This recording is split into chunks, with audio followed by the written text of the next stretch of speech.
Le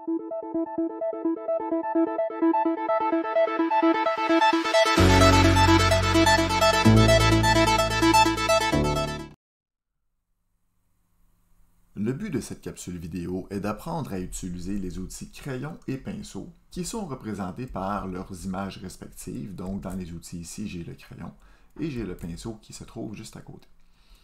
Les deux outils sont pratiquement similaires dans le sens où c'est un peu comme sur une vraie feuille de papier quand on va faire un dessin.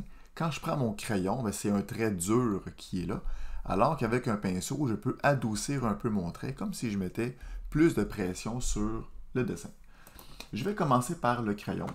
Alors évidemment, les options qui sont disponibles, on a la taille du trait qu'on veut faire. Donc si je regarde sur mon dessin, là, par exemple ici, j'ai un trait à 51 pixels.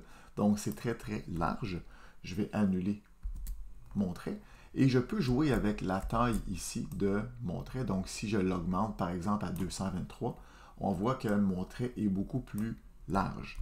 Alors que si je le descends plus vers 0. Donc, si par exemple, je prends un trait à, on va dire, 8 pixels, alors ici, mon trait est beaucoup plus fin. On peut vouloir changer les options comme la proportion et l'angle. Évidemment, je vais augmenter un petit peu le trait pour qu'on puisse voir la différence. Donc ça, c'est un trait avec une proportion et un angle à 0. Donc si par exemple, je fais un cercle avec mon dessin, donc, on voit que c'est uni à 100% sur tous les angles. Alors que si je vais changer, par exemple, la proportion, on voit que quand je vais dessiner, c'est un peu comme si mon crayon était large.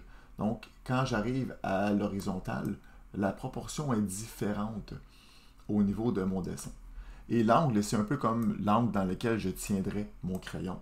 Donc, je vais pouvoir ici changer un petit peu l'angle de mon crayon. L'espacement, l'option d'espacement, c'est l'espace qu'il va y avoir entre chacun des traits que je vais dessiner. Donc, si par exemple, j'augmente l'espacement de mon trait, on voit que ici, mes traits sont beaucoup plus espacés. Alors que si je réduis l'espacement, on va avoir un trait qui est beaucoup plus uni.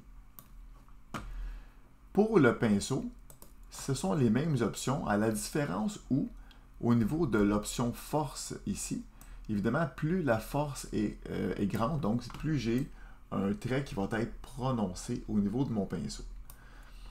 À la différence que si je mets une force qui est beaucoup plus légère, donc c'est comme si j'appuyais à peine sur mon pinceau.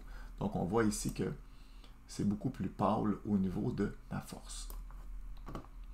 Je vais annuler mes options ici et je vais reprendre mon crayon et par exemple, je vais utiliser une taille qui est on va dire à 3 pixels. Et on voit que pour l'outil crayon ici, la force n'est pas disponible car c'est un trait qui est vraiment toujours pareil, donc c'est dur.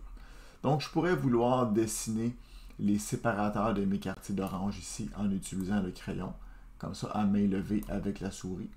Si par exemple dans mon dessin, pour une raison quelconque, ma souris s'en va trop loin, je peux faire seulement les touches soit CTRL-Z ou édition annuler crayon. Donc, je vais annuler mon dernier trait. Et là, je peux recommencer. Je vais pouvoir faire ça comme ça ici. Et je peux vouloir dessiner chacun de mes crayons, de mes traits de crayon, pardon, en utilisant ma souris à main levée.